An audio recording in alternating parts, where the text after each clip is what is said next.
Alright. Oh, I was about to try and open something else that I'm not going to need. Oh, God.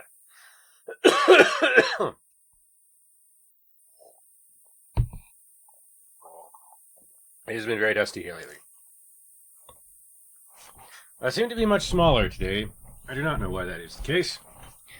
Visually, though, it would appear to be.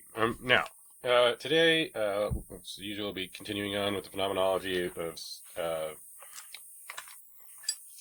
continuing on with the phenomenology and sociology of Thomas Luckman's collection. And now we're going with Hurman Lubbeh. Hurman Lubbeh. Did I call him Herman or Herbert? Yeah, Herman. Okay, good. It was weird there for a sec. Although it looks like I spelled it wrong. Well, sucks to be me. Hurman Lubbeh. Positivism and Phenomenology. Mach and Husserl. Is already a star. Abbreviated by author from Beiträge zur Philosophie und Wissenschaft. Wilhelm Silsey on his 70th birthday, Munich, 1960. Pages 116 through 184. At least I believe that's 116 through 184 because it just says 84 and they're not reading backwards. Printed in Hurman Lubbeh, Postwissen in Gasten. Studien zur Phänomenologie der, oh my god, Subjektivität. Oh, never mind. It's just that. Mark Husserl, Shop Wittgenstein, Verdberg, Ropich, 1972, pages 33 to 62. That seemed important to point out for some reason. It seems less so now. But this is from Positivism and Phenomenology. Oh, no, I already read that part. That's weird. You'd think that I'd have done the star before I started talking about how this is Mach and Husserl. Translator is A.L. Hammond. Okay. Luckman did not translate these. It's important to note that. I was under the impression that Luckman could, because Luckman started in Germany, right? And then came to America, so presumably. But I digress. Ernst Mach had the misfortune to provide philosophical backing for 2 or 3 Russians whose political line met with Lenin's displeasure politically. This has a footnote. Lenin, materialism, and empiriocriticism. Critical remarks concerning a reactionary philosopher, 1909. Orthodox Marxists, since then, have known him as the man who inaugurated a reactionary philosophy. Which has a footnote 9? No. That was... It's just a very strange...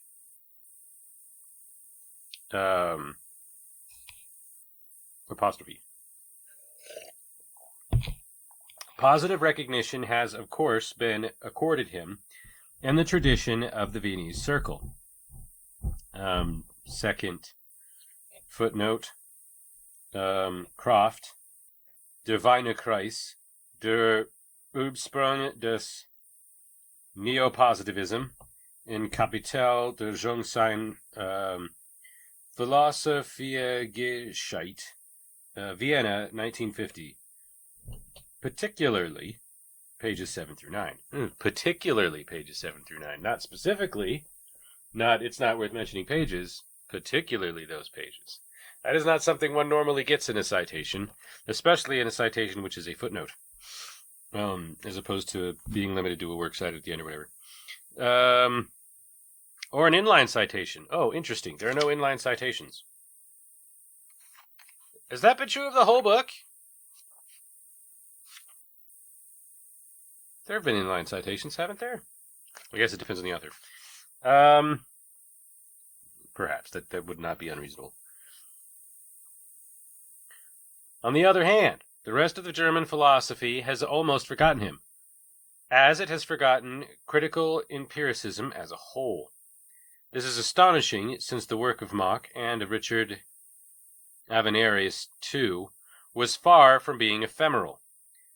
The Journal on the School of Critical Empiricism, oh good grief, Wurtenjurselisch, there's already been so much fucking German today, für Wissenschaftliche Philosophy, continued to be published for almost 40 years, from 1877 to 1916. And the number of contributors, which included well-known people that I've never heard of, such as Leo Ryle. Oh, my lenses come loose, and it is terrible. Joseph Petzold and Max Heinz, was far from small. Yet the methodology of empirical criticism and its philosophy of perception remained isolated, particularly in comparison with the transcendental philosophical theory of knowledge of the Neo-Kantians, and Avenarius and Mach could not compete with the dominant position in German philosophy held by Hermann Cohen, Paul Nautrop, Wilhelm Windebald, or Heinrich Richard, up to the First World War. The fact that Avenarius did not have much influence outside of his own school can certainly be explained by the abstruse language of his works, a monstrous collection of neologisms, principal coordination, vital difference, and superfluous symbols with pretensions to exactitude. T equals fellow man. Oh, fuck that. I hate that kind of shit. Oh, man. Diagrammatic mannerisms, which degenerated into a mere stylistic device, designed to demonstrate the scientific qualities of his method. This kind of thing tended to make him unpalatable. Mach, however, wrote brilliantly, alongside Helmholtz, perhaps, or Heinrich. Why would you say it like that? It's Heinrich. He belongs among the founders of the clear style of unpretentious scholarly presentation and communication, so that we could say of him that he initiated a new era in the history of German style. Hence, too, his mastery of the art of popularization, so rare in Germany. But simple clarity in the way he presented his works alone could not win him an influence over German philosophy commensurate with their significance through Robert Musil, made the works of Mach, which were full of the most brilliant expositions, the subject of his dissertation. They bore the damaging label positivist. As against this, what the essay attempts to do is to demonstrate that Ernst Mach and other critical empiricists, regardless of their positivism, belong in the tradition of phenomenology. This is not always clear. Okay, I've got to do something about my lens, I think. And I will return shortly. There's an who be atting me. Why is this even over here? That's a silly place for it. It is Rurik. Rurik is live, presumably. Okay, I will return shortly. I will probably not have the time, so that is probably not what will happen. And that kind of sucks, but, you know, that's life. Now, where was we? However, it must be said that Husserl himself, in his search for phenomenological foundations of pure logic and of the theory of knowledge, expressly dissociates himself from empiricism, including in the dominant trend in logic.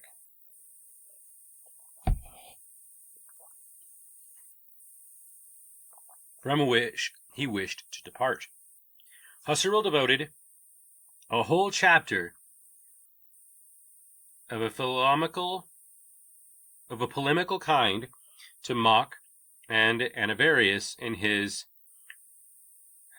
Prolegomena.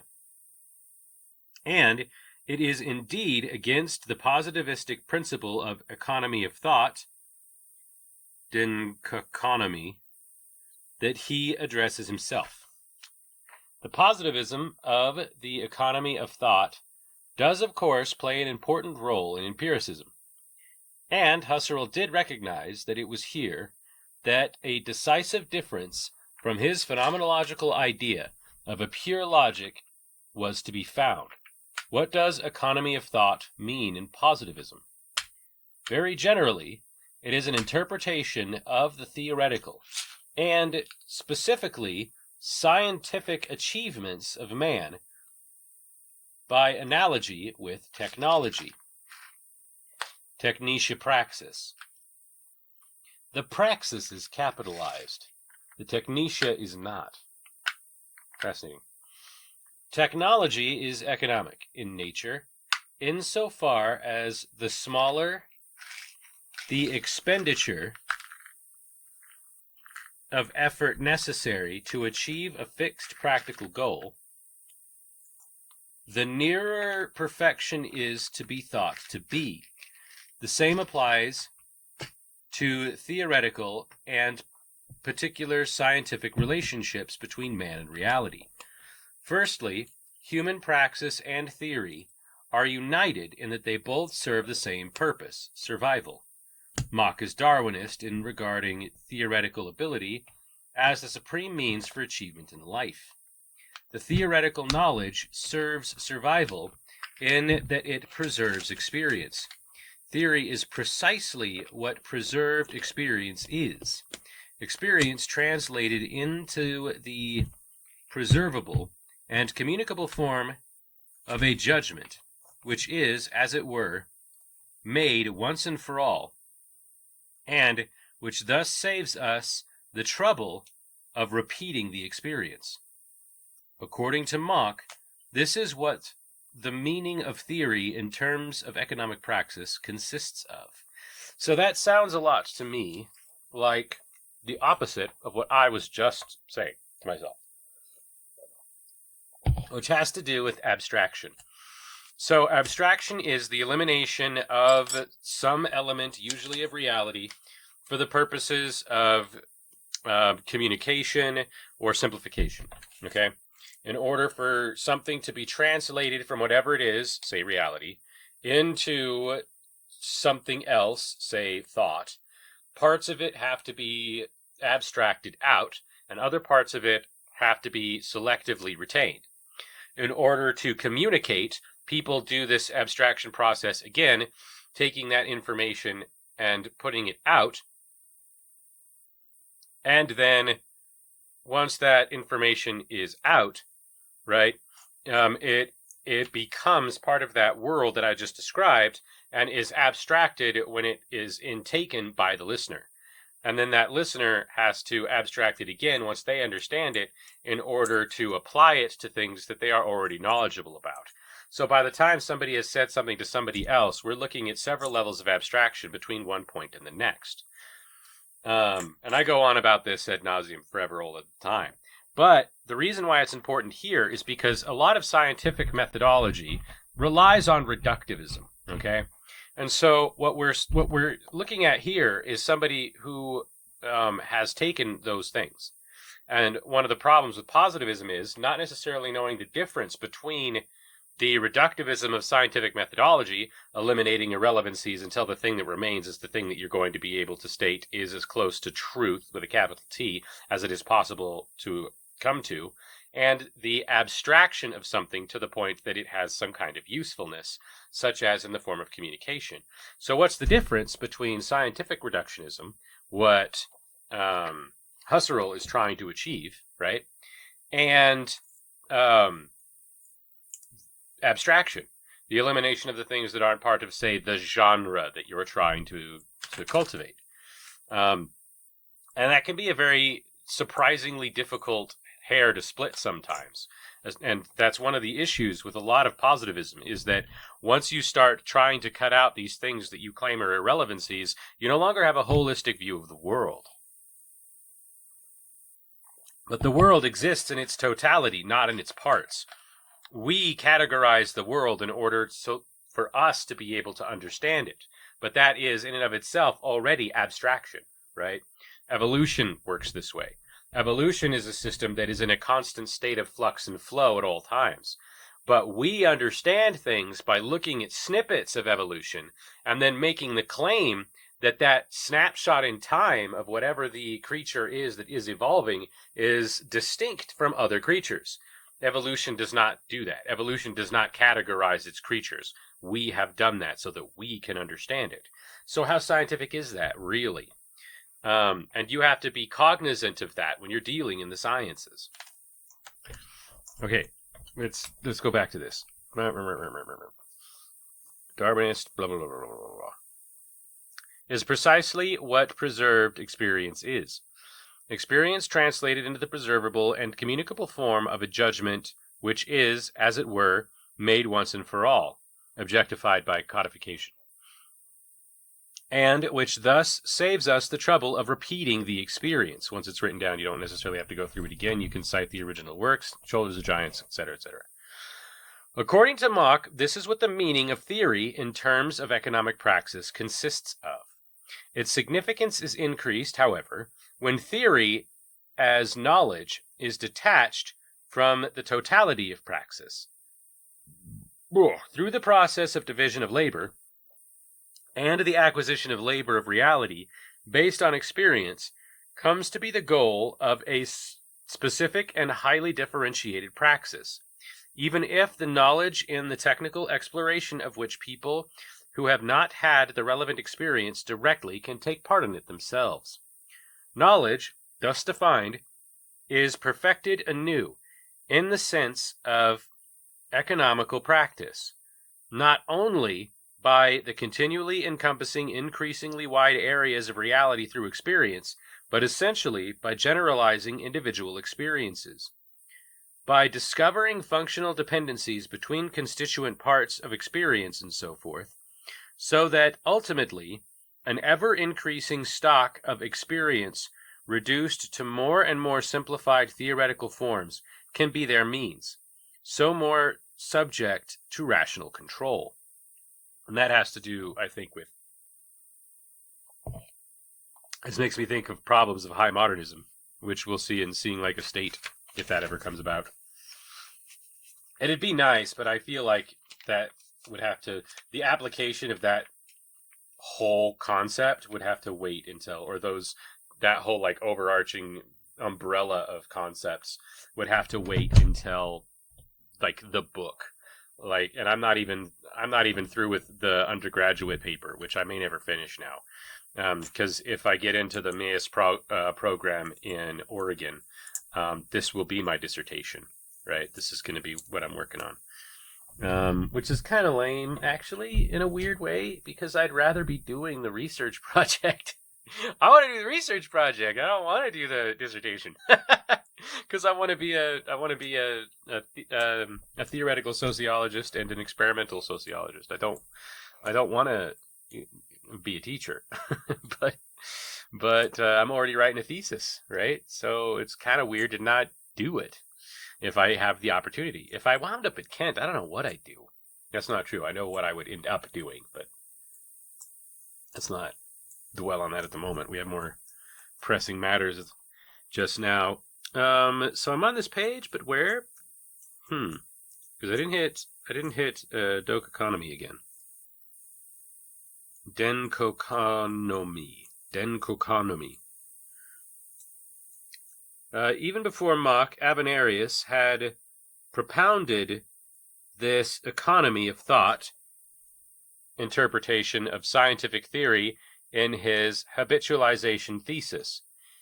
It bore the title Philosophy as Thinking About the World in Accordance with the Principle of Least Effort. Oh yeah, that's not a mouthful or anything. This principle runs as follows. The intelligence applies to an appreciation no more... No, that is not correct. An intelligence applies to an apperception no more effort than is necessary, and gives performance from among a number of possible apperceptions. Oh, I hate that. Apperceptions. To that which produces the same result with a smaller expenditure of effort, or else produces greater effect in the same expenditure of effort. According to Avenarius, the procedure of both individual sciences and philosophy, and indeed all sciences, which is immanent in the principle, is articulated in philosophy more clearly than anywhere else, since philosophy is the endeavor to think in a scientific way, with the least expenditure of effort about the totality of everything, which has been revealed by experience. Thinking must be economically viable. It is from desire to create this economic viability that it draws the energy to go on with the enterprise, or, conversely, to withdraw from it, when it discovers that it has merely complicated the relationship between man and reality, as happened, for example, in the case of metaphysics, metaphysics being, as it were, in the red in the accounts of scientific progress. Now, this is either, I'm not sure how to interpret this, because it seems to be, to me, one of two things, which might be mutually exclusive. And that is that we're talking about the way in which society handles certain kinds of information, and that those certain kinds of information will be dropped if they aren't, well, they use terms like economical. I had a better one for what we're talking about. That society as a whole in mass will drop something that is not thoughtfully efficient in lieu of something that could work in its stead that is more so. But the problem with that is that the why am I even following this?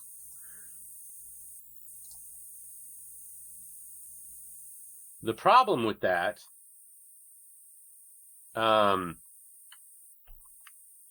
is that I don't think that's true. I don't think society will march behind it. Now, if what they're saying is there's a behavioral tendency for human beings to avoid things that are complicated to them because they don't have the framework to deal with it, as another radically different way of saying it than the way that they've said it here, but how I'm going to apprehend it because of field and framing, right? I'm thinking about it in terms of fields and frames. Then that's true, right? But it's true depending on what available building blocks people have to apprehend that reason.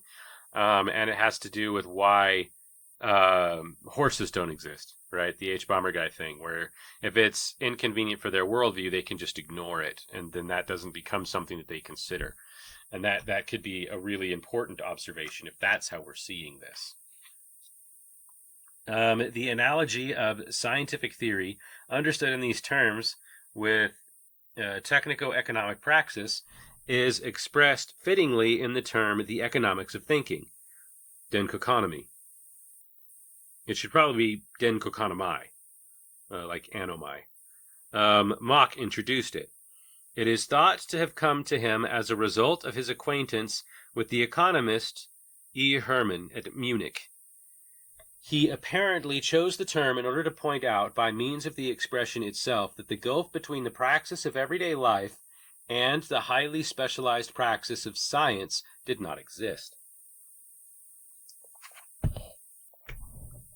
To what extent is the practice of everyday life conducted economically? To the extent that it seeks to avoid unnecessary expenditure. This is starting to sound very Dave. This sounds like theory plebe to me. This is getting pretty close to time energy, but on the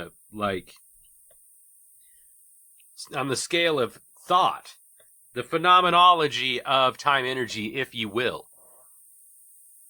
It's something I'm probably going to have to write someday, huh? Assuming I live that long. They'd have to finish their book at some point. Eventually.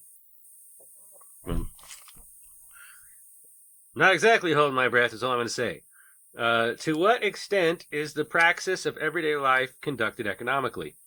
To the extent that it seeks to avoid unnecessary expenditure.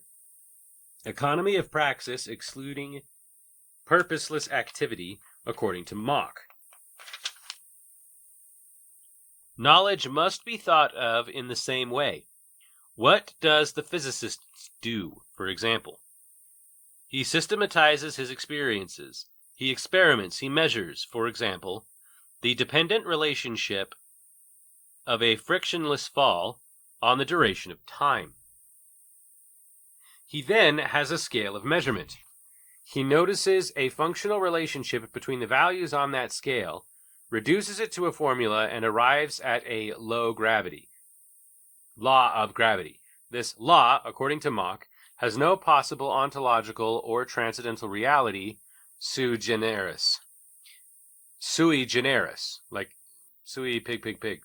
Sui generis, something which would need philosophical examination in terms of the conditions of its possibility.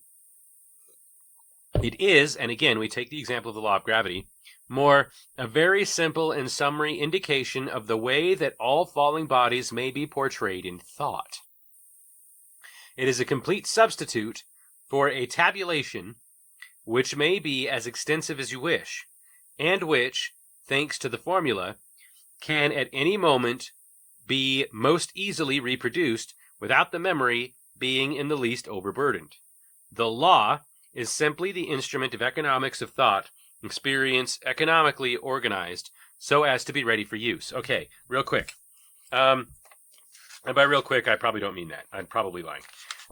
If we think about that in terms of, for example, the rate of gravitational acceleration on the planet Earth is 9.8 meters per second per second. Okay, everybody knows this. And by everybody, I mean me.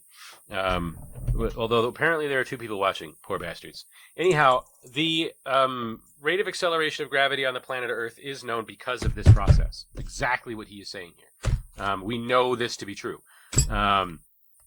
Because of that scientific experimentation.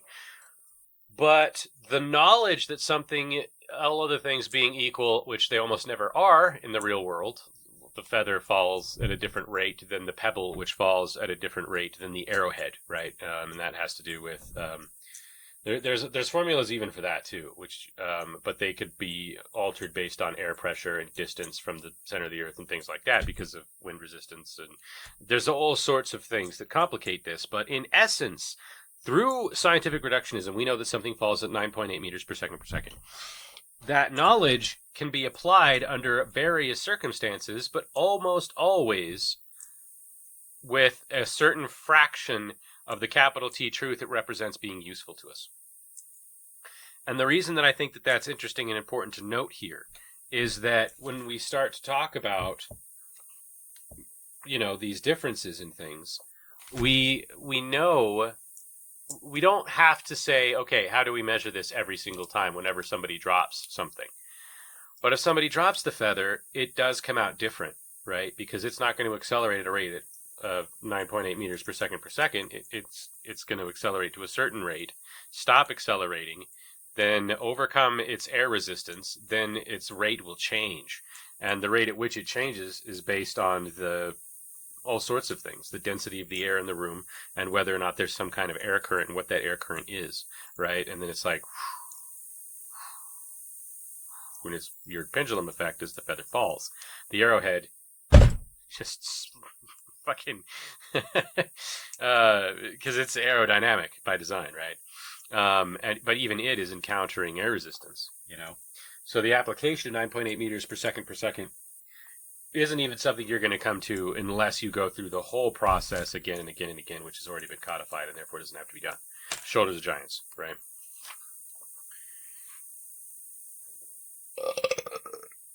Husserl opposes the economics of thought of the critical empiricists by showing what it is not capable of. But the critical instruments he used in no way blinded him to the positivist aspects of the theory. He expressly praises the fact that philosophical economy can throw a clear light on the anthropological basis of the different research methods. In particular, he agrees with Mach's economistic interpretation of the operation of mathematics, The problem is, how are mathematical disciplines possible? Disciplines in which not just relatively simple thought, but variable edifices of thought and combinations of thoughts, interconnected in 1,000 ways, are activated with supreme freedom and, as a result of further research, become increasingly complex. Why would you fucking... Remind me to be very careful about ever citing Husserl directly, because he is unreadable. This is at least 3 sentences worth of information here. Mathematics has reached this point as a result of the development of techniques of operating, which in fact are in the nature of philosophical economic measurements. Measurements. Hello. Whining. Oh, God damn it. What the hell is that? Hold on, I have my stream muted. What the fuck is that? Hold on, I have my stream muted. Oh, now we have recursion, so I have to mute it again. How do I troubleshoot it if I can't hear it? Oh, for fuck's sake. At least this didn't happen yesterday. It would have been murder if it happened yesterday.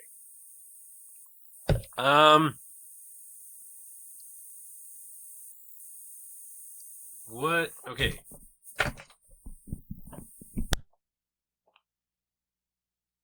Shit. I have another mic cable coming, but it's apparently this mic cable. I've been having trouble with this mic cable for ages now. I'm glad you were here to point that out, because I would not have known, and it would have been the second episode with totally fucked sound, and I wouldn't have known, because nobody watches this show. I mostly just do this to have it to refer to for my own purposes later, and to make sure I read the damn book. Because I haven't had time for this project. Chest, check. I mean, that seems less awful anyway. Now I have to do the sound check over here, so beware of recursion. Oh, sweet. It's awful anyway. Now I have to do the sound. Yeah, okay. That other sound you hear, by the way, that... I have to edit that out of all the shit I do. I think that's also the cable, and I think that replacing the cable will fix that as well. Oh my god, it'll be a better day. Get this out of here. This is too close to the... The shielding's all fucked up, and that is my alternating power supply. So it interferes with the sound. Now, yes, thank you very much. That could have been a disaster. Are you...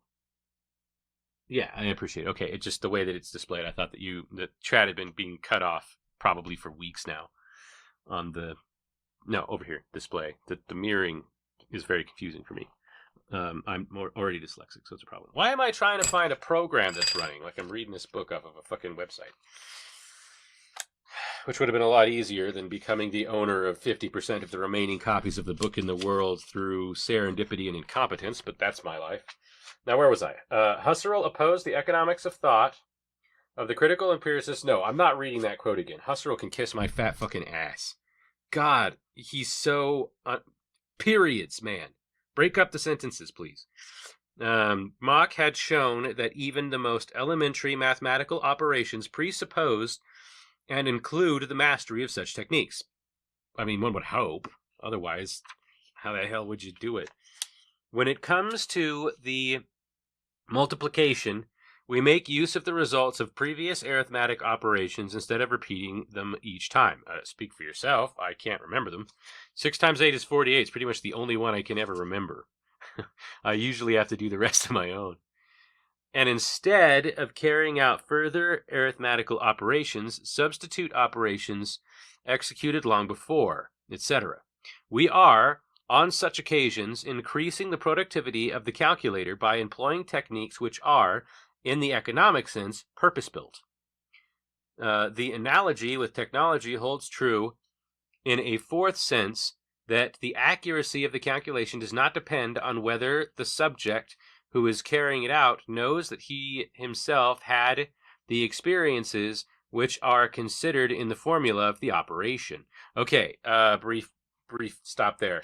So, Going back to evolution again for this, the reason that we differentiate the categories, right, of the creatures at the different points of evolution is so that we can say something about what it is that differentiates those creatures at those, or differentiates that creature in the course of its evolution at those points, that we think is important for us. And then that goes into a textbook. And then somebody who is reading the textbook is like, ah, yes, Homo erectus, right? And then it thinks of Homo erectus in terms of this being its species. But Homo erectus was around millions of years. It was around a lot longer than we have been. And over that time, it did lots of things that predated what we are, and then eventually became itself, and then eventually became what we are over time, right? But they don't necessarily know that. They know that we've evolved from Homo erectus on a logical level, but they weren't part of the process that decided where the cutoff would be. They don't know why necessarily it's come to that point. All that they know is this is the part of the categorization that has been selected to be called that has that title. Just as operating a machine does not depend on the operative's knowledge of the mechanics. Exactly, right? The engineer that builds the machine can build, say, a plane, right? He might not even be able to fly the plane. The pilot can fly the plane, but the pilot couldn't design it and might not even be able to fix it when it breaks down. You might just have a mechanic that fixes it when it breaks down, and the engineer who designed it in the first place, who doesn't necessarily know how to use the tools, despite another engineer having designed them, that the mechanic uses. And now we're talking about social specialization, which is another important part of my thesis, though not necessarily what we're dealing with here. Although that does seem to me to mean that we're not talking about society's tendency to ignore things that aren't efficient. We are talking about individualists. Or not individualists. We're talking about the way that people have a tendency to specialize within fields of knowledge because it is efficient to do so, right? And then that winds up with the overlap with worldview, which overlaps with the difference between abstraction and reduction when we're talking about positivism in the first place. That is perfect. Very interesting. Okay. Husserl certainly did not dispute it. He recognized the role played by economy of thought in the constitution of the idea of technical methods of human knowledge. He took over Mach's idea that a certain proportion of human scientific praxis could be interpreted by analogy with mechanical praxis. The cognitive activity is mechanistic or mechanical. Husserl's words in that subject, possessing fixed cognitive methods, as it were, reaches one. Why isn't there a comma there? As it were, reaches one result after another without this activity being fed back in the sense of improvising his methodologically determined cognitive capacity. A reasoning subject who solves problem after problem according to a prescribed procedure is efficacious in this particular sense.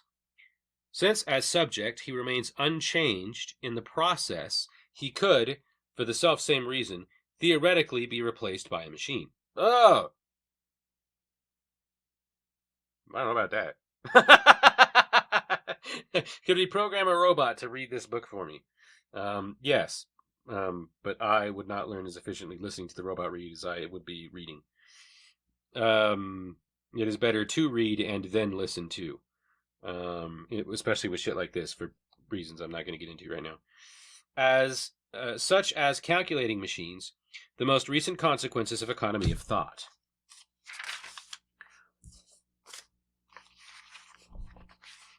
Good God, look at that footnote.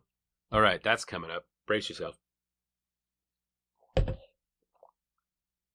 The exposition of the way in which Husserl agrees with Mach's analysis of the economic nature of scientific cognitive praxis serves merely to provide the background against which he delivered his attack. made all the more decisive on the conclusions Mach drew from the analysis from his theory of knowledge.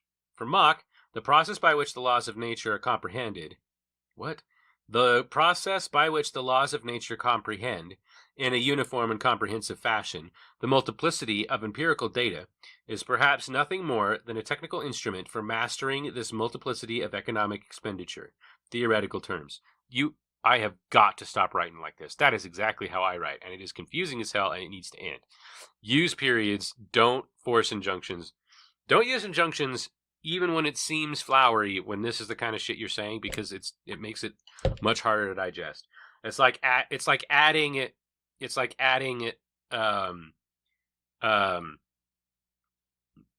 dried chili flakes when you could just add fresh corn. Fresh cracked black peppercorn. Fresh black cracked peppercorn adds flavor and a little bit of spice. You don't need the dehydrated pepper flakes. Those are terrifyingly hot. It renders this material undigestible. Husserl says the opposite. The economy of thought position is one which asserts that, within the framework of the study of human thought and action, the multiplicity of empirical data can be subsumed under a single unifying schema. The multiplicity of empirical fact and the singleness of scientific knowledge are not unified through the economic praxis. There's something stuck to my cup, and it's very distracting and probably going to make me sick if I don't deal with it. Or could potentially make me sick, because it could be like a bug or something. I should be more careful about how I describe that. But it's like, oh, this will make me sick, because it's going to look really weird later. But the algorithm itself is a mathematical construct that is not rooted in the economic pragmatics of human survival. The latter simply makes use of it, the a priori validity of the mathematical and the logical itself. Where's the footnote? There's a giant footnote here, and there's nothing that it... Oh, it starts on the previous page. Fuck me running. Okay. Mach glimpsed in the construction of cognitive machines, such as calculating machines, the most recent consequences of economy of thought. Footnote. In contrast to this kind of knowledge, which is described in structural terms by Mach and Husserl, non-mechanistic knowledge would be defined by the fact that its subject experiences a change and, in particular, an increase in his cognitive capacities while exploiting his knowledge, and therefore, as subject, undergoes change. Hermeneutic knowledge is of this kind. Anyone who wishes to understand, for example, a man's career is at the very beginning obliged in doing so to identify with the object imaginatively in order to be able to understand him. He finds himself trapped in a contradiction. In his first approach to this object, he needs the very capacity for understanding that can only be achieved through the process of investigation. This hermeneutic circle is resolved by repetition, i.e., the attempt to comprehend the object is repeated, in that the attempt is conditioned by the understanding that has been gained during the previous attempt. This repetition is not mechanical. It is not a repetitive cognitive process following methodically fixed operations. Although it could be, but I don't want to get into that right now. As in the modern sense of the word dialectic. It is a way of developing cognition or possibilities of understanding, a learning process. It is self-evident that the structures of the hermeneutic knowledge are not to be found in Mach's economy of thought, theory of a natural science, but it is contemporary, so to speak, to Delithi's theory of human sciences. Okay, so my thought on that is, in role-playing, the tabletop RPGs that we often play and that we stream on this channel, it is well known that a person will be playing a character that they have imagined for a while before that character develops their personality in the game. The reason this is true is because you start to imagine what you think a person might be like. Put yourself in that person's shoes. We're getting into art persona there. We don't have to. Once you realize how that person deals with the world in which they live by going through the role-playing experiences, that character starts to develop into a much more complex person over time, because you, as the person playing them, are learning based on what happens throughout the course of the story as it goes on, from what originally started with your very shallow idea of what the person is, and then going through experience after experience after experience role-playing until the role starts to take shape and the character starts to evolve. All right. The expression of the way in which Husserl agrees with Mach's analysis of the economic nature of scientific cognitive praxis serves merely to provide the background against which he delivered his attack, made all the more decisive on the conclusions Mach drew from this analysis for the theory of knowledge. For Mach, the process by which the laws of nature comprehend, in a uniform and comprehensive fashion, a multiplicity of empirical data is perhaps nothing more than a technical instrument for mastering this multiplicity in economically expedient theoretical terms. Husserl says the opposite. Well, no, not reincarnation. It's more like, the point he's trying to make is, if you try to imagine what it's like to be a line cook, but you've never been a line cook, how do you imagine being a line cook? It can't be done. It should be a catch-22. It should be impossible. But what you wind up doing is you think, okay, what does it take to be a line cook? I can imagine that a line cook is somebody who goes to work in order to cook. And then you realize when somebody goes to work in order to cook, that they cook what is ordered. And you suddenly realize, oh, well, if they cook, when something is ordered, then they have to be working considerably harder during the dinner rush than they do the rest of the day. That's an interesting thing about line cooks. And then you reinstall that, and the cycle continues, and you go back to, well, understanding that, I now realize, understanding a cook, that a cook has to go to work ready for really intense periods of work. So he's probably bringing an energy drink, for example, and this is something that happened a lot.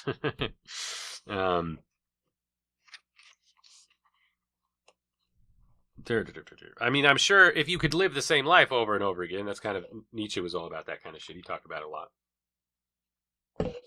And then somehow accumulate the knowledge that you gained. A lot of it would be redundant, which would be lame, but you would get new stuff that could compile every time, right? And compiling things differently every time can lead to there's going to be diminishing returns, right? Huge diminishing returns. Logarithmic diminishing returns, probably. But nonetheless, it would be a growing level of information and knowledge. No, it'd be more like, it always increases, but it increases at a rate that's slower and slower and slower. So it would be like this, right? But nonetheless, repeating it over and over and over again gets you more information.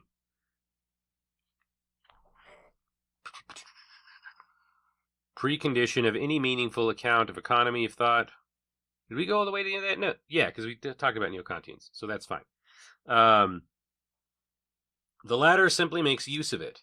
The a priori validity of the mathematical and the logical is itself the precondition of many meaningful accounts of economy of thought, and so cannot possibly be evidence of explanation for which follows the doctrines of the economy of thought.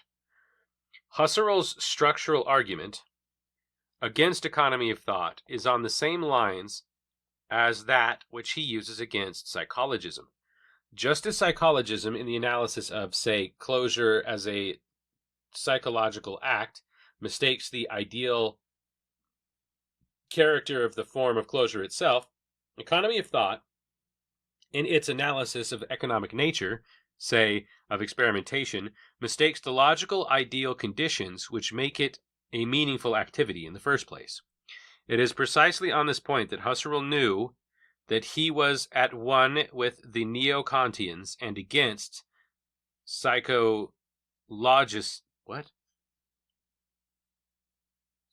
psychologism, and economy of thought. I just got unreasonably complicated thinking that was supposed to be 2 words, so it couldn't be psychologism. It's psychologism. It's just, it broke up. It was on a typewriter. It was on a typewriter. This was written in the 70s. they didn't have auto adjustment for lines. Husserl's fundamental critique of economic positivism definitely locates empiriocriticism on the same side against which he set out to formulate phenomenology as a new psychological method. That is a very problematic mistake, Lampe. Do not say that. Phenomenology as a new philosophical method of science. Hence, so far as we have gone, it is not yet clear in what sense Mach and Avenarius can be said to have prepared the way for phenomenology. But the critique of economy of thought is not the only one which Husserl thought about and uttered concerning the relationship between phenomenology and empiricism. Empirio-criticism. In the Amsterdam lectures on phenomenological psychology, he places Mach alongside the physiologist Hering expressly among those who had earlier made use of phenomenological method. At the turn of the century, in philosophy's struggle, I should probably say, begin quote, at the turn of the century, in philosophy's struggle to find a rigorously scientific method, a new science made its appearance with a new method of philosophical, together with psychological inquiry. The new science was called phenomenology, since it rose from the one particular radical treatment of the phenomenological methods, which had already been worked out and made use of by few natural scientists and psychologists. By a few, I should say. The attraction of this method for men like Mach and Hering lay in the reaction against the loss of theoretical foundations, which threatened the exact sciences. Which threatened the exact sciences. It was a reaction against theorizing in conceptual forms and a speculative mathematics, which were remote from observations and which did not, in any legitimate sense, make for clarity of insight and theoretical effectiveness, end quote.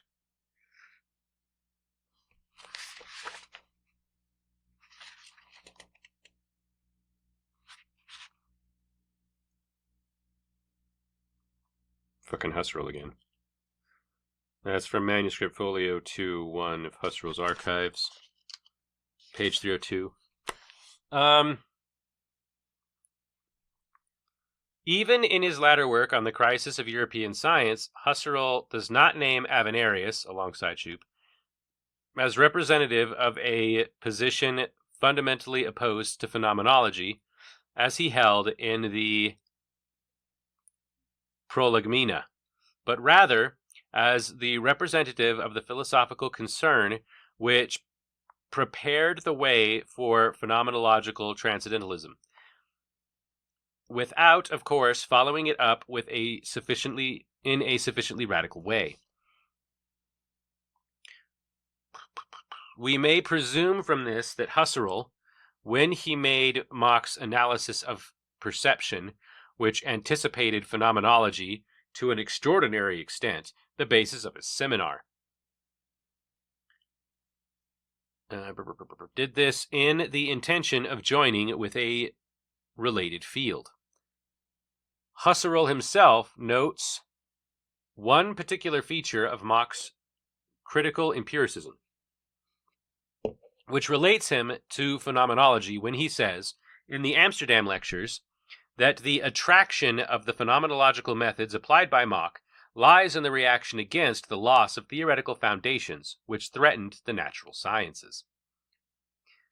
In the event, phenomenology and empiricism made common cause in the criticism of the persistent philosophical dogma of the natural sciences. Both attacked a procedure by which any data specifically related to consciousness were treated as non-existent so that it could be asserted that physical, psychological data were the only proper reality. Anyone, for example, who describes sight as an optical phenomenological process is no longer talking about seeing, as it is everybody who actually sees. This misinterpretation of the intentional, immediate data of consciousness in the domain of physics and psychology is attacked by Husserl as the arch failure of naturalism. There is an analogous significance in Mach's fight against metaphysics. The fight against metaphysics is in the first place no more or less than the reaffirmation of the slogan which almost completely ruled German philosophy of the second half of the 19th century. But the special meaning of it held for Mach is understood only when we know what metaphysics he was opposing. Just as we cannot understand Kant's critique of metaphysics without knowing that its target was the metaphysical school of the 18th century, we cannot understand that Mach's critique of metaphysics without knowing the materialistic pseudo-metaphysics, really? Of the natural sciences that it was aimed at. One of the most important facts in the history of philosophy around the middle of the 19th century, without which the criticism of such tendencies, which dominated German universities,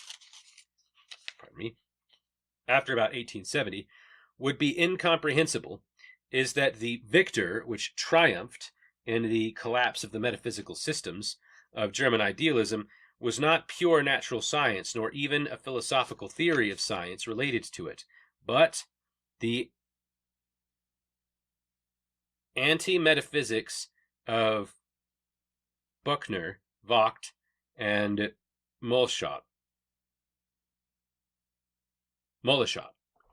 These people were natural scientists, psychologists, and zoologists, and they used their knowledge as an arsenal of arguments in favor of a crypto-metaphysical materialism. Oh, for fuck's sake.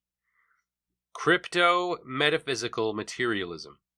The words attributed to Vogt, the thoughts bear the same relationship to the brain as gall, for example, bears to the liver or urine in the kidneys, is a significant and frequently quoted example of the disappearance of all reality in the material process which takes place in the pseudo-metaphysics. Moreover, this dogmatic materialism born of the natural sciences is far from being confined, historically speaking, to this period of so-called materialism controversy, 1854. It was dominant in most areas of science and general education into the first part of the 20th century, and ultimately inflated into a universal worldview. It attained its greatest influence as Haeckel's monism. It's so funny to me. Like, here it is again. This is another example of postmodernism just being the new version of this. This happens constantly. Constantly, you have to challenge existing paradigms. And whenever you do, people get uppity about it and say dumb shit, even though they're some of the most intelligent and well-educated people in the world. It's weird how that has to happen. This is demonstrated by the existence of the Monist Association with its pseudo-religious ritual, and by Wilhelm Ostwald's Sunday scientific sermons. Ooh, God, what a terrible thing to call something. Mach himself, a physicist and psychologist of repute, developed his philosophical and methodological work out of the critique of this dogmatic materialism, which functioned as an artificial metaphysics substitute.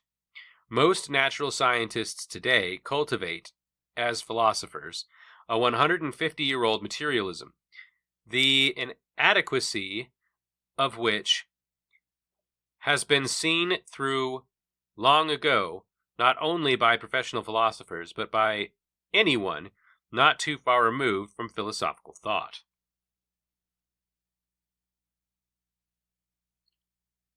It is in this context, therefore, that we should read the preliminary anti-metaphysical remarks, with which Mach opened his analysis of the sensations.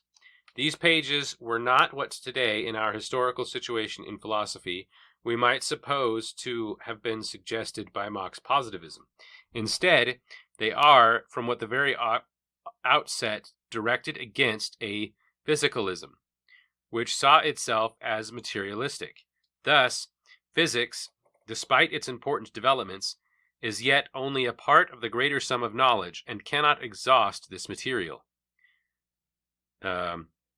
Viz. The analysis of the sensations, with the intellectual means at its disposal, which were created for limited purposes.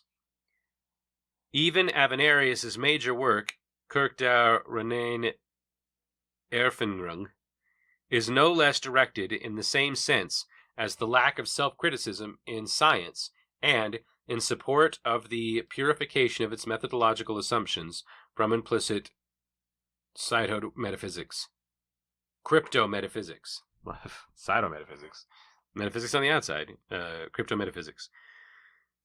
We must therefore accept the fact that empirio-criticism and phenomenology share the self-same interest in the face of the false appeal of materialism and naturalism to physics and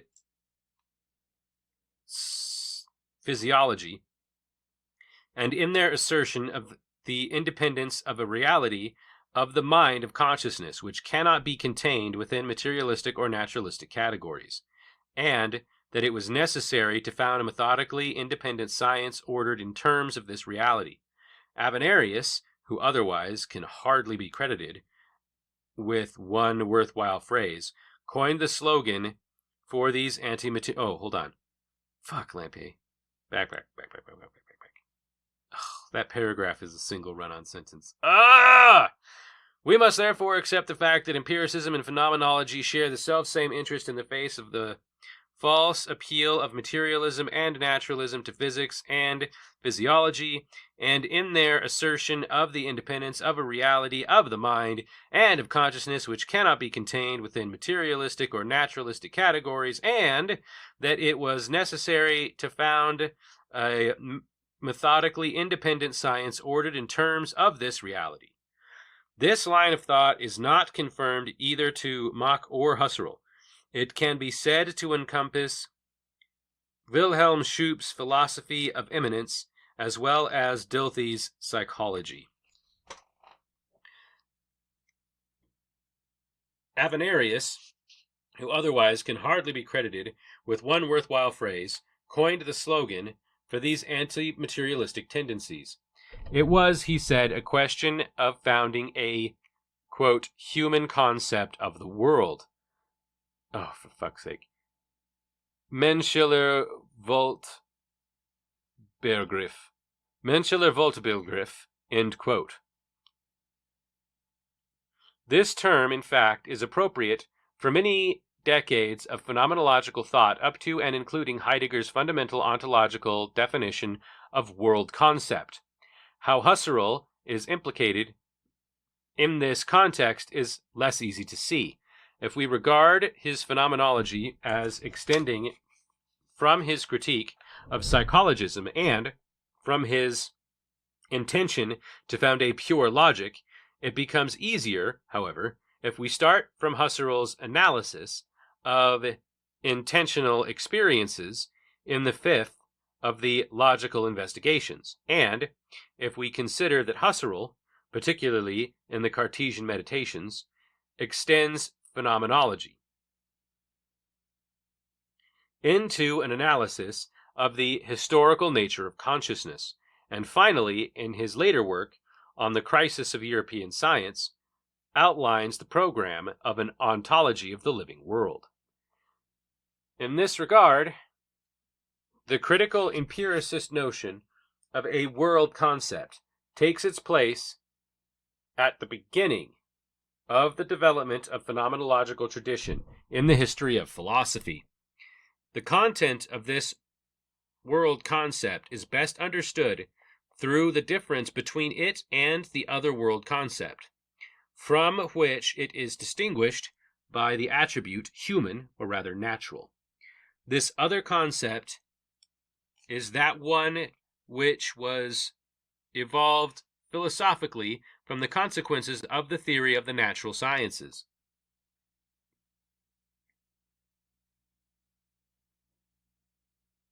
In particular, the physical and psychological theory and physiological theory. Ooh, again, problematic to get that wrong.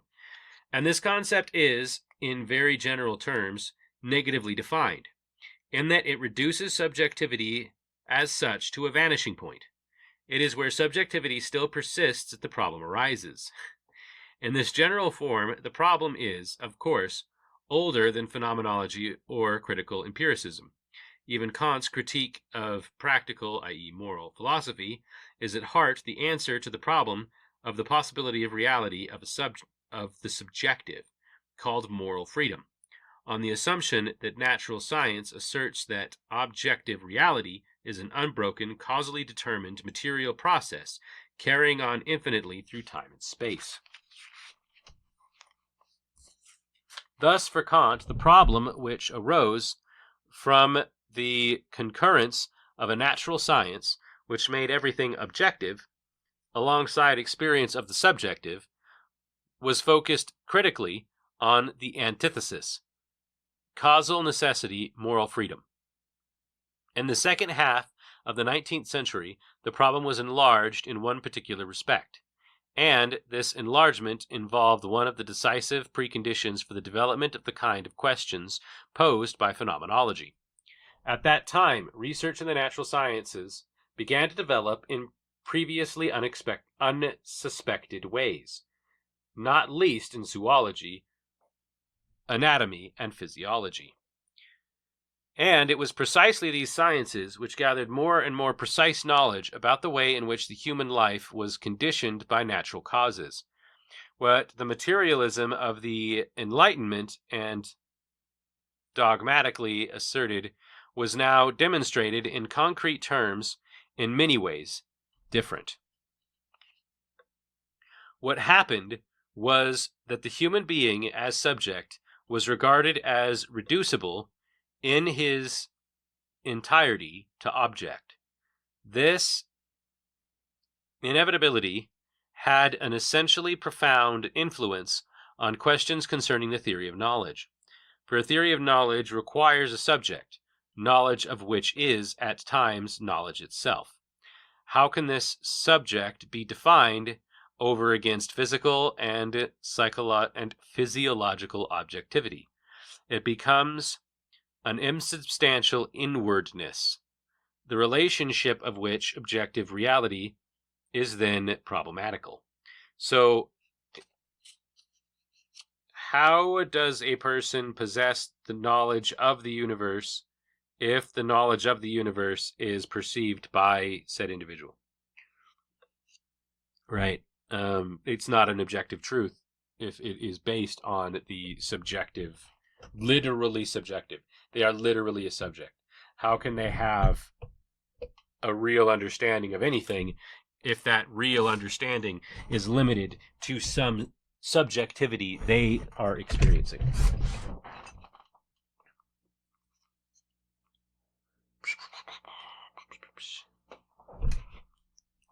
Derp, derp, derp, derp, derp, derp, derp, derp, derp. For a theory of knowledge requires a subject, knowledge of which is, at times, knowledge itself. How can this subject be defined over against physical and physiological objectivity? It becomes an insubstantial inwardness, the relationship of which to objective reality is then problematical. If we pose this problem in terms of a question about the physiological conditioning of psychic inwardness, it is susceptible to many kinds of empirical research.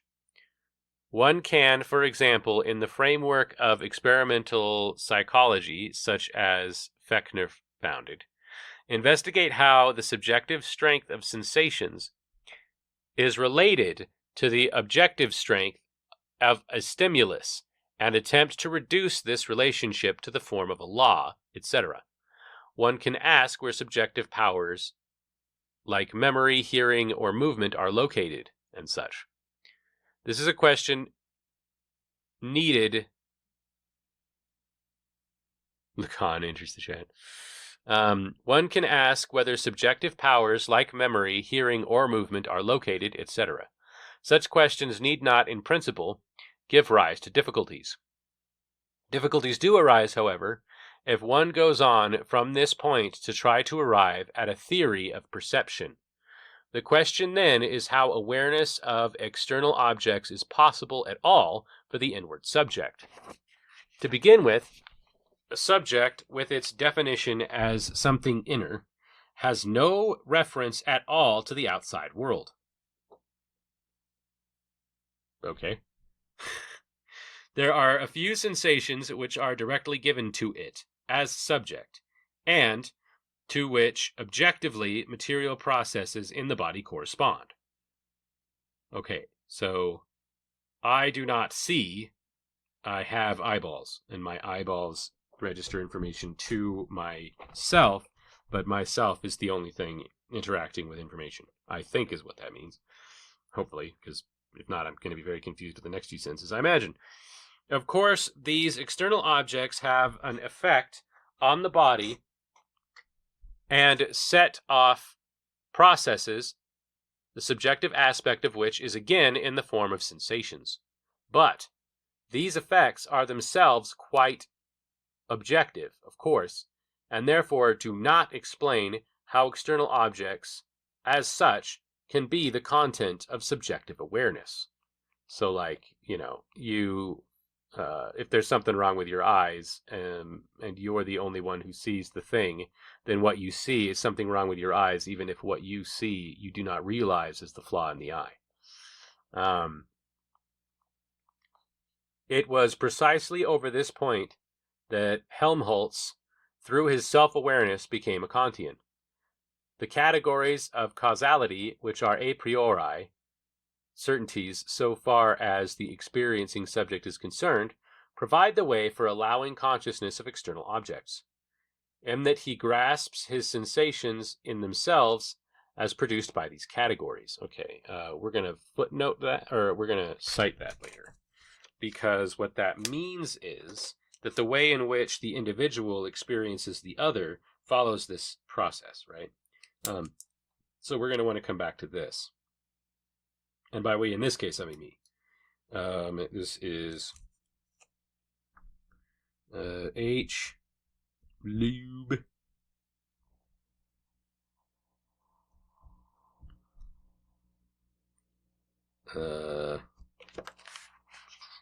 When was this written?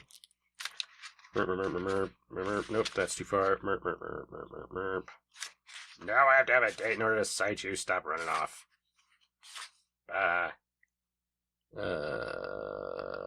60.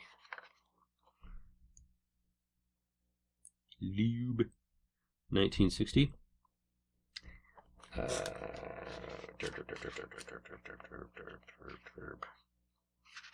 Positivism and phenomenology.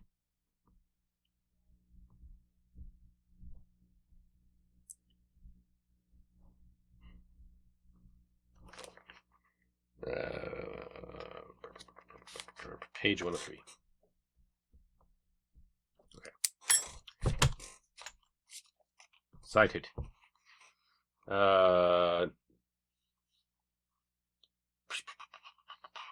They are just the same as the causal categories. Of course, it would be nonsensical to try to assert some kind of similarity between the objects as they really are and the sensation that they cause. How can we imagine external material reality being reconstituted in the subjective medium of the sensations? There is no external analogy to bridge this gulf. Thus Helmholtz remains a Kantian revisionist, in that for him the object becomes an unknowable thing in itself, to which its subjective appearance is relative simply as a sign. Sensations of light and color are only symbols for relationships with reality. Now we're starting to get weirdly close to Wittgenstein, who was involved in something they were citing earlier. They bear just as little or as much signature bears to the person himself. They tell us by means of similarity or dissimilarity in their appearance whether they are dealing with the same objects or different objects. Just as in stories of strangers and strange towns, we can tell from their names being similar or dissimilar whether the same people and places are being mentioned or different ones. So, weird way to put that, I feel like. The epistemological conclusions which Helmholtz drew from his physical and physiological research, thereby clearing the way for his conversion. No, put that back, Lampe. That goes on 130, or 103. This is the one you want for this. For his conversion to Kant may or may not be correct. It is, however, certain that in perception, so far as the perceiving is concerned, the entire apparatus, with the help of which, according to Helmholtz, the inward subject relates to external objects, remains undiscoverable. It is excluded from the domain of physics and physiology. But it is not a phenomenal reality. The conscious subject knows absolutely nothing about the fact that he comes to know a real object through some inference about it made by subjective perception. Consciousness has not the slightest clue that the things it is conscious of are not the things themselves, but something quite different, which is related to them simply as a sign. Helmholtz, of course, does not deny the disconnection between how consciousness appears to itself and how it is described, in epistemological terms, in psychological research. He regards it very differently as the task of his own branch of science to explain what perception specifically is and how it functions. But Helmholtz did not see that it was precisely at the same time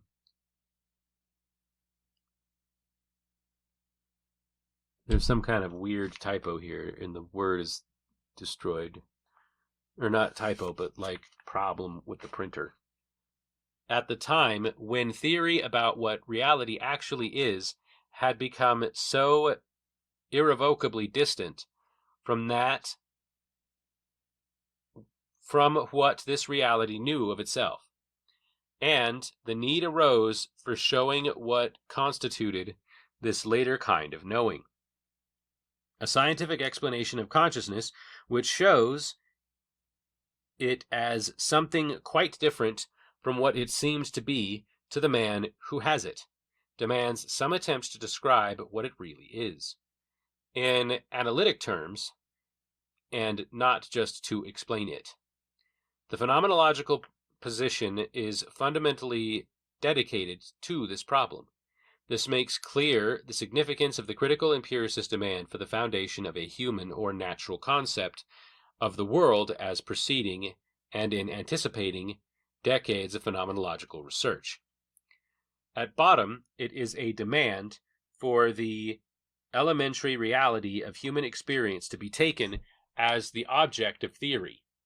It is precisely this experience which is left out of the discussion when explanation is couched in terms of physics and physiology. Of course, critical empiricism is a long way from satisfying this demand in any detail. But the ground is laid, and the critical empiricists themselves, particularly Mach, made good progress along phenomenological lines. The present paper will be limited to the discussion of this particular aspect. There is only one chapter in Mach's analysis of the sensations which details the preconceptions.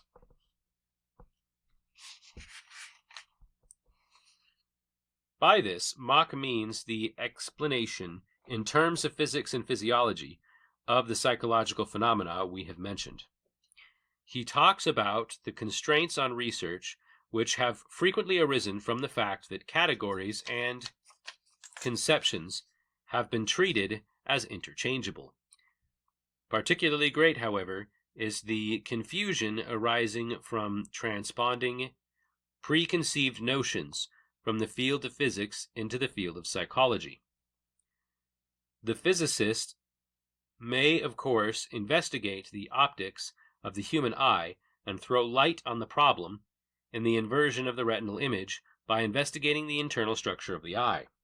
On the other hand, when this formulation of the problem is carried over into psychology, it creates confusion. The question why we see the inverted retinal image as upright has no meaning in a psychological problem. For the experiencing subject, such a question just cannot arise. They cannot experience it as upside down, right? Even though physiologically we know that it is.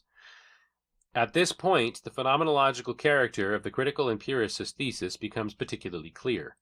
Mach observed that, beyond whatever may be asserted by the optical and physiological theory of sight, there still remains the act of seeing itself, as the subject's own act, that, in seeing, retains and even inverted images on them are simply not involved, and that precisely because of this, seeing must be made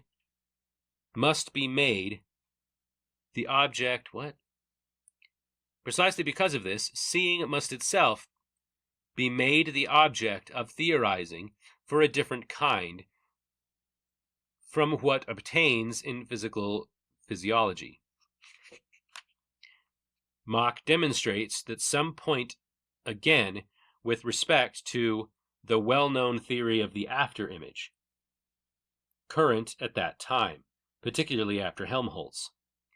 The optician may certainly look for a visible object along the sight line stretching from the retinal point to the eye's focal point. Nevertheless, once more, no such problem exists for the seeing subject himself. In sum, the exploration of the experience of after-images into a whole theory of the physiological origin of the external world is founded, generally speaking, on a mistaken apprehension of the point of view which obtains in physics. The world, therefore, does not consist of puzzling beings which, by means of some reciprocal exchange with one another, equally puzzling being, the eye, produce only accessible sensations. Mach resumes. The world of color, sound, space, and time, according to Mach, in immediate datum, which cannot... This is still one paragraph? Are you shitting me right now? No, we've just started a new paragraph, and I meant to take a break at that paragraph in order to investigate the length of this piece, as we are running out of time. 1, 2, 3, 4, 5, 6. Okay, if we hurry, we can probably do this. It's probably not going to be a big deal. Thus, for Kant, the problem which arose from the... Nope, this is 103.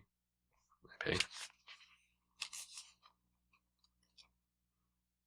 The world of color, sound, space, and time is, according to Mach, an immediate datum, which cannot be grasped perceptually or cognitively by a process of psychological projection, or of logical conclusions and constructions,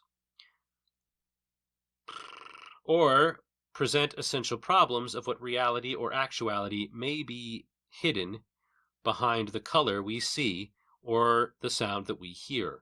Husserl, in his exhaustive study of the major works of empiricist philosophy, there's a footnote, we'll come back to it, underlined the remarks I have quoted, and in the margin agree with Mach, observes that the investigation of consciousness and perception is directly concerned with the analysis of the immediate datum of the relationship between the elements of reality as they occur in consciousness and perception. To explain human perception, phenomenologically, it is completely unnecessary and not even advisable, even as Avenarius says in the sense of the Neo-Kantian theory of scientific methodology, to reflect immediately or exclusively complex and specialized forms of highly developed scientific knowledge. Footnote reads, as is revealed by this marginal note and underlinings, Husserl worked particularly intensively on Mach's Bertig zur Analyse der Empfindungen, Jena 1886, and, moreover, on the extended version of the book Die Analysis der Empfindungen, Jena 1902, then on Avenarius' habitation thesis, Philosophie der Denken der Welt, Germes der Prinzipal der kleinsten Kraftmasses, Leipzig, 1876. On this major work, Kritik der reinen Elgoffen, 1888, and on his work on the human concept of the world, Leipzig, 1891. Also, finally, on Schup's Grundrisse der Erkenntnistheorie, Erkenntnistheorie, and Logan, Berlin, 1894. On the same work, in the second edition of 1910, on Schup's treatise of the relationship of the body and soul, Verbatim, 1902, and well on his work on human thought, Berlin, 1870. Dr. Walter Beimel of Cologne was kind enough to inform me of these volumes and to help me obtain them from the Husserl archives in Lowen. Fascinating. I probably didn't need that footnote as much as I was afraid I was going to. It's mostly a collection of citations. I can run on sentences.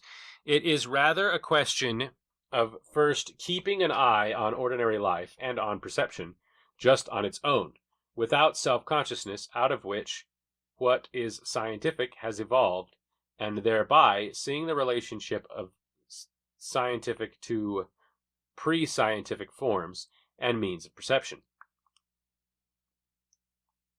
Husserl picked out this passage also to underline, and in effect it does seem to point directly towards a kind of phenomenological work that was carried out by Husserl's circle, particularly during the Göttingen period, and of which Wilhelm Schopf's phenomenology of consciousness can be cited as one of the most significant examples. It now becomes easier to describe the structure of that work, the concept of which Avenarius calls natural or human. It is at first negatively defined, in that the subjective is not reduced to a physically and psychologically defined objectivity in it.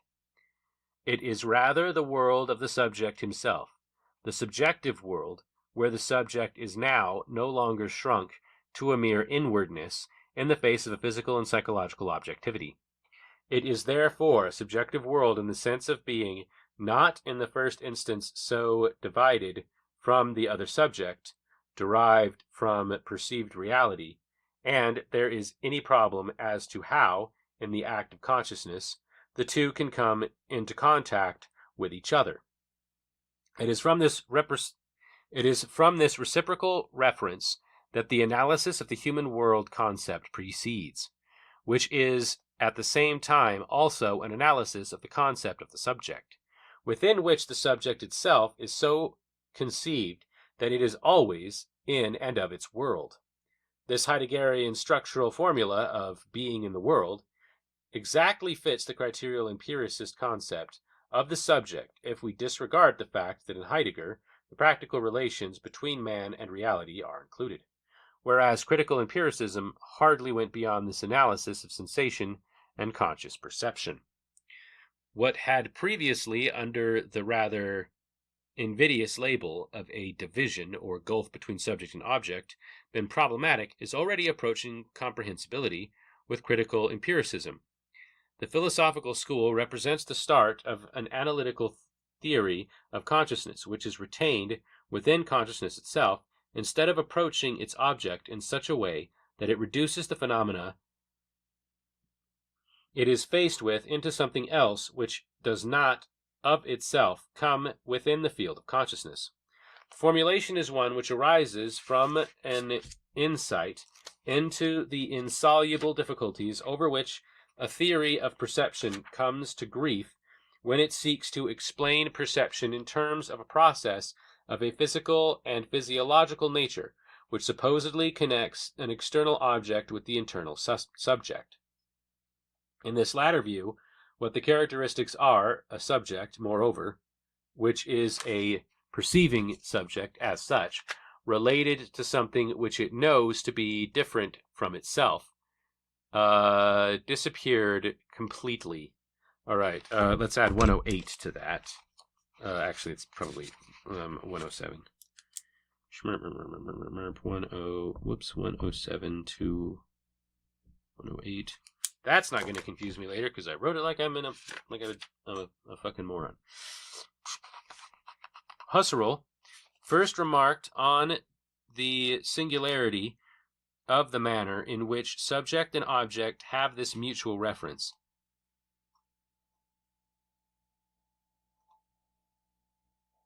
What an odd sound.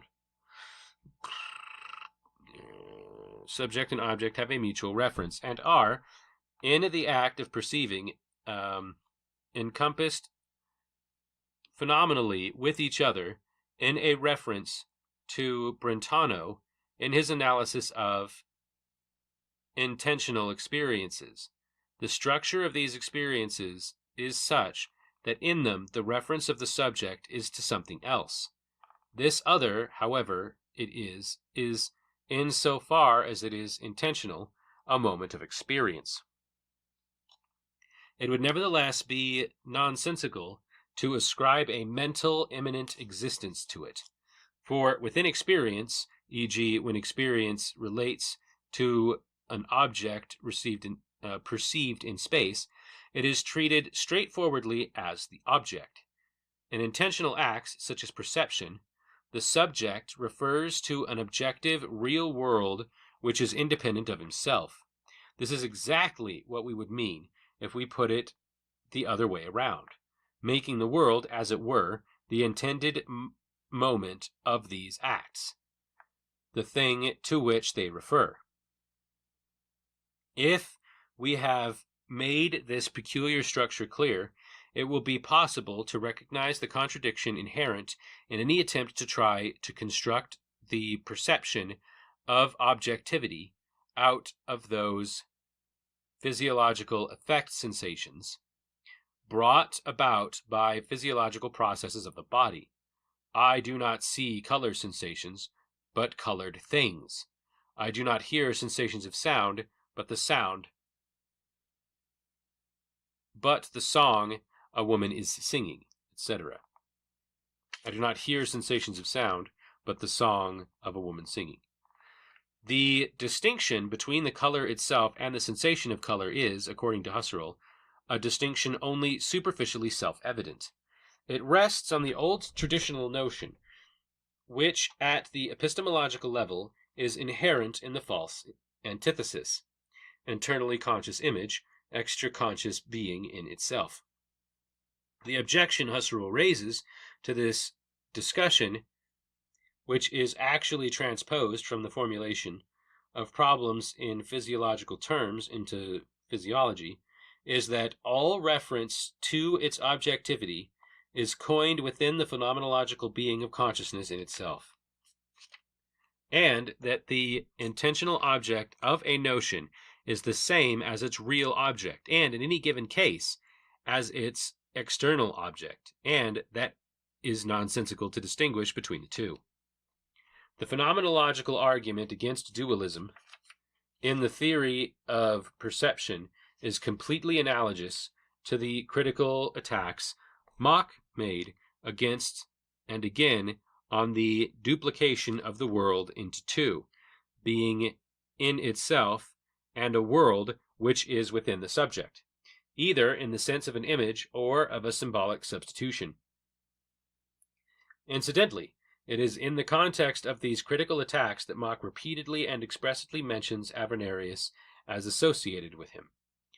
Admittedly, in Mach, it is all rather embryonic and stated only in rudimentary form, whereas in Husserl and his disciples, of far-reaching analysis is fully developed. Mach stands at the beginning of a philosophical road, which he guesses will lead to a point at which people will be able to be simply astonished at how we could believe that colors and sounds which are around us subtly find their way inside our physical world, composed of atoms, and how we once upon a time could be surprised that what clatters and bangs so emptily out there can sing and sparkle inside our head. Mach is one, of course, not the only one who, even before the turn of the century, anticipated Husserl by raising objections to the duplication of the world into the external world and the subordinate internal one. Two would-be explanations, not to be confused with two, it's not the number two, of what exists in the consciousness in terms of physical and physiological processes, as well as to the theoretical constructions of perception, which become necessary given these assumptions, and went on to postulate a new theory which analyzes and describes what exists phenomenally in perception as such. Mach is one of several contemporaries who saw, and let down in explicit terms, the new problems with which the historical situation of scientific knowledge confronted the theory of perception. Besides his Zurich colleague Anavarius, to whom he referred most frequently, there was in particular Wilhelm Schoup,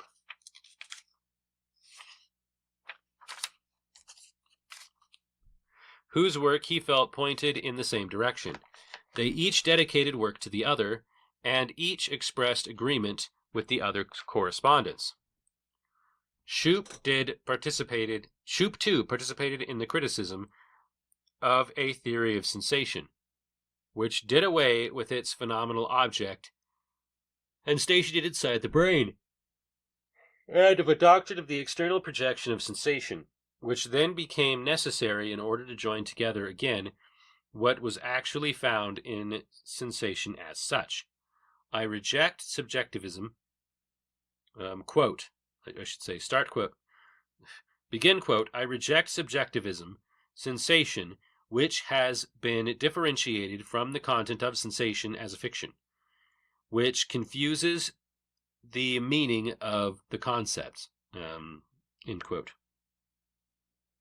Schoup continues and moves, like Mach, towards a Husserlian conception of intention by saying, this universe so utterly real, with its sun, moon, stars, and earth, with all its rocks and animal life, its fiery mountains, and so on, this is all contained within consciousness, except that we must not say just contained within consciousness, end quote. For in this only... What? A new quote immediately begins? For in this only stands just the isolated division of subjective consciousness and objective external world, which provokes unending duplication, and which still clings to the present generation of philosophers like original sin, end quote. Thus Schoup also is one of those who initiated the specifically phenomenological viewpoint of the Desert of Sham problems, showed the way that promised land of pure phenomena towards which Husserl knew he was heading. Next, of course, comes Dilthey, who immediately, of contemporary philosophies such as critical empiricism and the philosophy of immanence, and in the completely different context of an attempt to found the methodological and objective independence of the human sciences as opposed to the natural sciences, criticized the illusory theoretical problems of perception. Ooh, that is very, very Wittgenstein. When the subject is opposed to the external world, in such a way that quote, philosophy is represented with the task of finding a proof, which will reach through inference by means of causality into what lies beyond consciousness, close quote.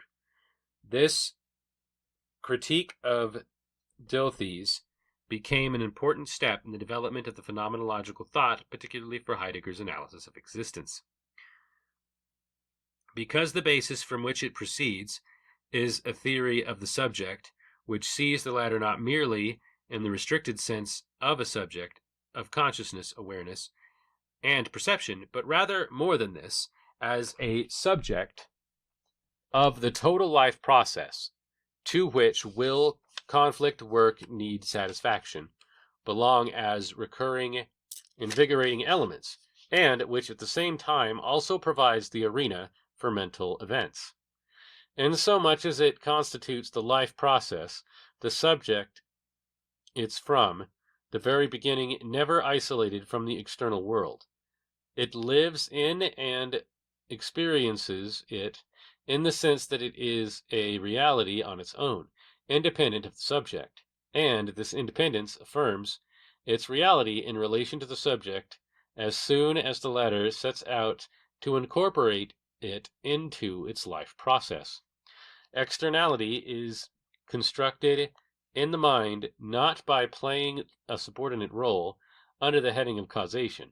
On the contrary, the presence of this force is a datum of existence to us, and in our experience of limitation and opposition, we then have to interpret this force as something external, separate from ourselves.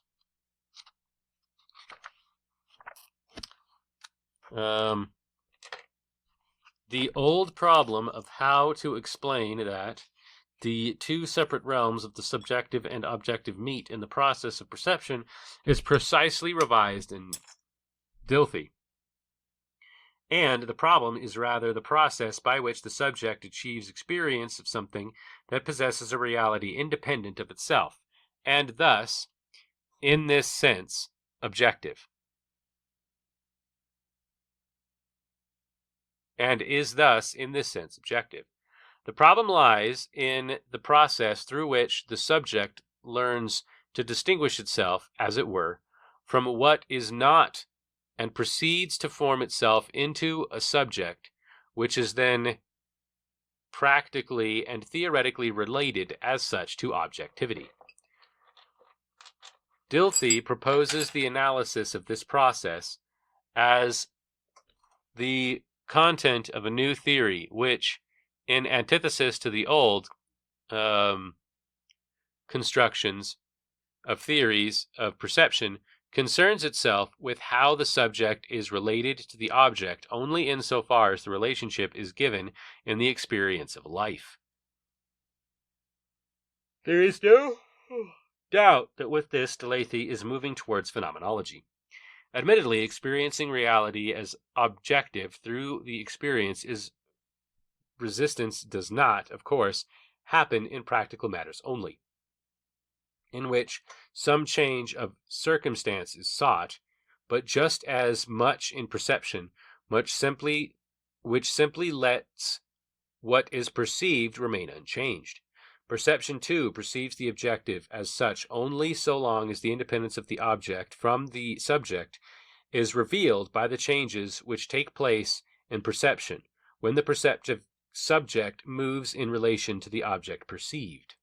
Quote, if I move my eye to the right and the object does not follow me, I acquire awareness of its being independent of my will. Close quote. Should say end quote.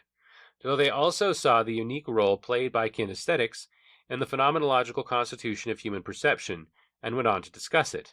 Quote, this displacement in perception of images, when one shifts position, the way in which other people perceive those images, from where they stand, and the corresponding qualitative changes in objects, are things which take us by surprise every day, and only when we can make them subject to known and uniform conditions are they substantiated and legitimate.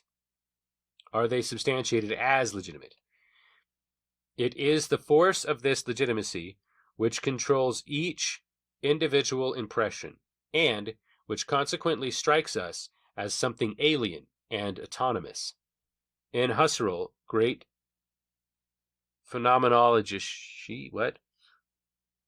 In Husserl's great phenomenologische Untersuchungen zur Constitution, which fill the second book of Ideas, the same phenomenology of kinesthetics plays a central role. It shows how consciousness reaches objective reality through kinesthetic experience. It is where Dilithey's and Husserl's analysis, what has just happened? Analysis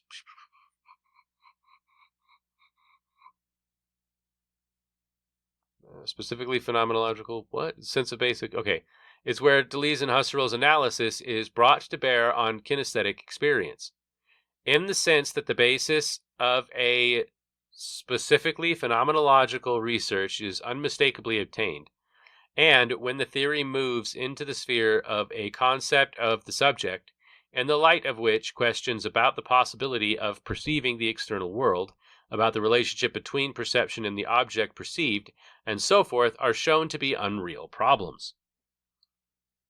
And it must be said that Mach, even before Deleuze and Husserl, had reached this level of phenomenological inquiry because of this analysis of sensation is, in fact, none other than the analysis of how the dual dependency of sense experience on the self and on what is experienced creates for us awareness of the self and its experience in the phenomenal totality of reality.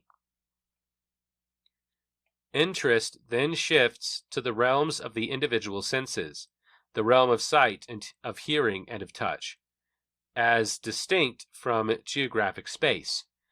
The conditions under which the notion of geometric space is developed enter experience of time, all of them problems which belong among a class of objects in phenomenological research. Thus Mach, to give but a few examples, exhaustively investigated how geometric congruence is related to the perceptual congruence, and went from this to show how geometric space and perceptual space prove to be two different structures that, for example, the latter does not display anything like the same characteristics in different connections as those of the former. How to take one instance evenly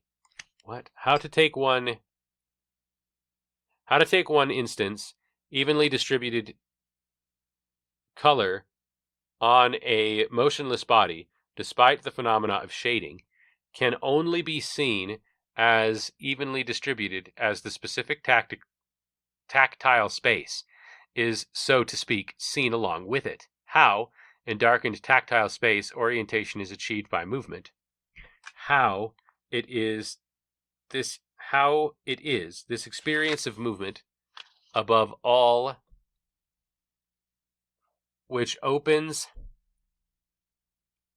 up to us the special world of rigid bodies, and that it is only on the basis of this that we can gain the notion of geometric space. Finally, Mach carried out detailed investigations into how time is experienced.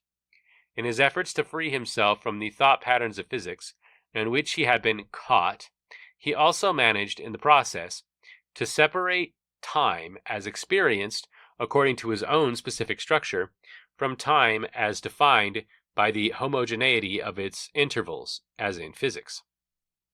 Husserl studied these investigations closely, and his personal copy of Mach's Beiträge zur Analysis der Empfindungen testifies, and it is certain that he learned here a lot of what appears in his own works as analogous, particularly in his phenomenologische Untersuchungen zur Constitution, as well as the Vorlesungen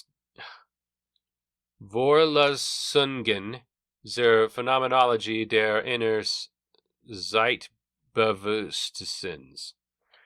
On the other hand, we must not, of course, overlook the fact that, when it came to details, Mach remained completely imbued with the concepts of biology and natural science, much more so than was Husserl in psychologism, in the logische Untersuchungen,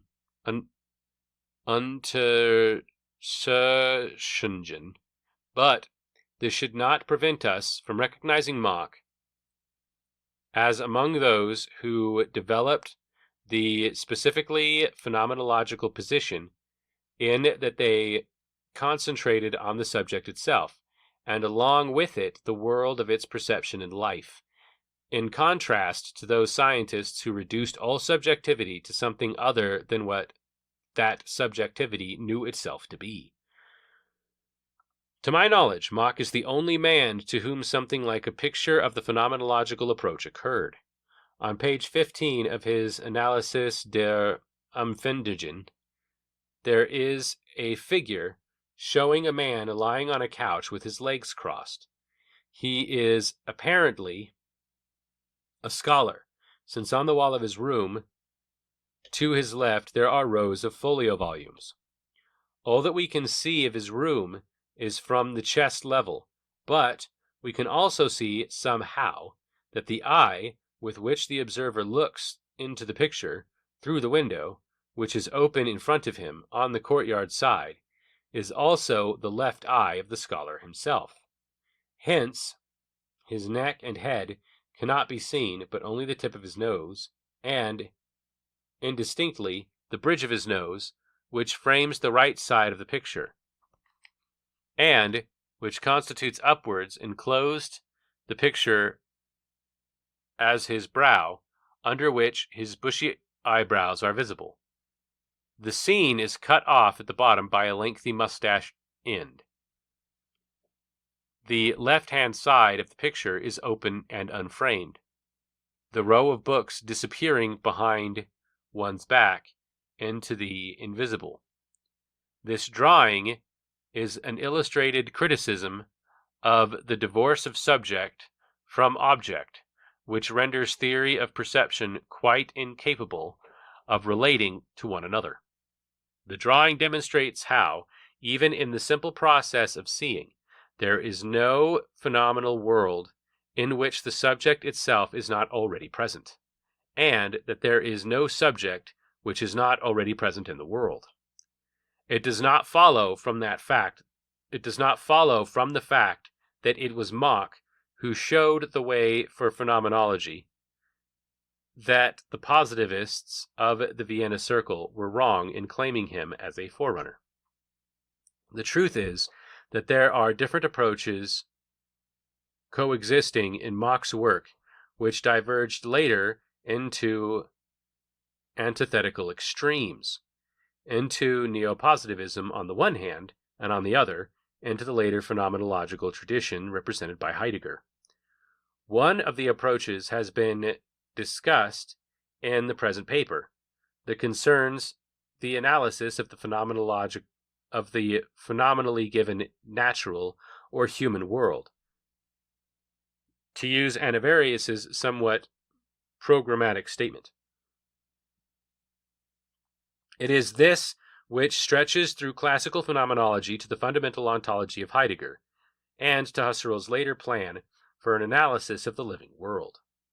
The other is the specifically positivistic approach of clearing the traditional methodological and categorical scientific apparatus of its confusing superfluities.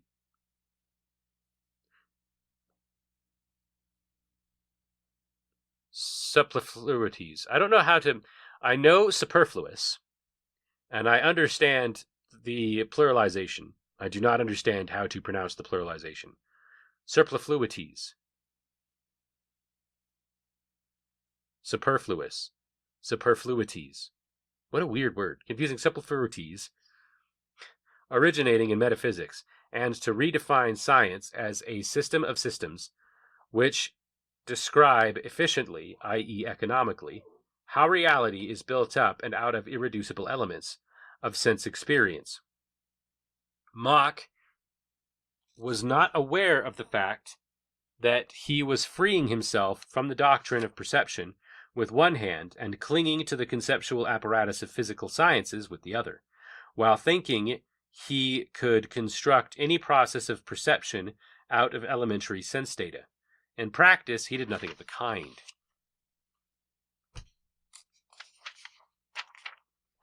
In practice, he analyzed, for example, hearing a melody by referring to temporal phenomena, which became evident and comprehensible through hearing over time, instead of trying, for instance, to deduce the melody heard from more elementary aural sequences, and thereafter explaining how the melody might exist as such.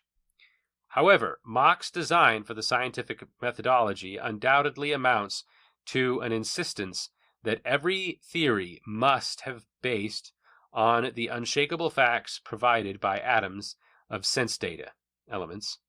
In this, Mach denies what he always in practice assumes in his analysis, namely, that phenomenal data as a totality do have their parts, but that these parts are defined by the totality, not vice versa, with the totality constructed from the parts. In this, he demonstrates how difficult it is to maintain the phenomenological approach as opposed to the physicist's mode of thinking. His problem was that of Husserl himself at a much more developed stage of phenomenological studies, when the latter tried, in his analysis of the constitution of reality, to found the animal world on material nature and the intellectual world in its turn on the animal, in terms of a natural science approach. Only, of course, to realize that phenomenologically things were, so to speak, the other way around. That phenomenologically the intellectually derived living world is primary to the extent that the abstraction of the natural sciences of subjectivity and is reduction to the material is conditioned by this world, reading conditioned in this time, in this sense of historically proceeding. So it was with Mach's scientific positivism that the representatives of the neo-positivistic scientific interpretation of the world, organized as an Ernst Mach society, associated themselves. They maintain that here they stand resolutely on the basis of simple human experience. There can be no doubt about their resoluteness. In the doubtful, however, whether there can be no doubt about their resoluteness. In doubt, however, whether the basis of simple human experience is not merely the distant reflection of the kind of terminology which was valid for Mach and Avenarius in connection with their part of the work which prepared the way for the phenomenology in the way we have described. It is doubtful, moreover, whether we receive any basis of simple human experience if, following Mach, we break reality up into supposedly elementary atomic sense data, or whether we are talking about the same experience in the kind of science which, for Carnap, is formulated out of recording propositions in which the elementary atomic data are set down. Here again, the subject and its human experience is expelled from the realm of theory, and its specific experiential reality, such as it knows itself to be, such as it knows it to be, is attributed to something which is not to be found in this reality as such. Once again, it was against the expulsion of the subject and its human experience from the framework of theory, and the attribution of the specific experiential reality which it knows to something outside that reality, that Mach took his stand in those writing that prefigured phenomenology. And if anyone should ask where the subjective is then to be found, once it no longer has any place in theory, Carnap refers to the lyric poetry and music. Phenomenological philosophy, of course, stands at the opposite pole of this neo-positivist approach, in that it seeks to perceive as theory precisely what natural science theory excludes. We must not omit to note, however, that philosophical thinking, phenomenological in origin, in a new phase of its development, in the ideas of the later Heidegger, confirms positivism insofar as it expressly disclaims any scientific quality in the classical sense and willingly confers this quality on the exact positivist sciences as their distinguishing feature, while changing itself into a mythical discourse and continuing to contemplate a second coming of being. Being is capitalized in this case, which is probably a reference to a particular way of referring to Dasein. This, the final arbitrary limitation imposed by positivism on theory, is welcomed, it seems, because this self-limitation leaves room for a return to a vanquished mythical world, in the face of which becomes poetry, in the face of which thought becomes poetry.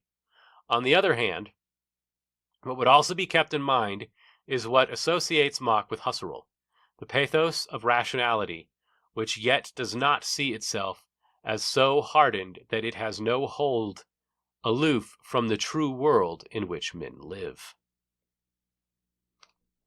And that is the end.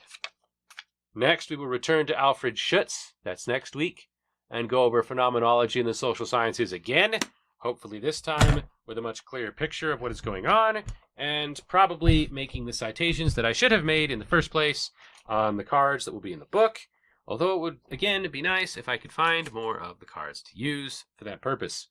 There is a box full of them somewhere. They suit no other purpose if I must somehow, however, locate them. Probably when I move for graduate school, although I am still waiting to hear from them, so I have no idea where I will live in 2 months' time. That's all very interesting, but also frightening. So, that being said, we are done here. There's nobody really to raid with. So I will close out and the auto host will pick up for Diesel Shot. If I should die before my next stream, chat, I will see you in hell.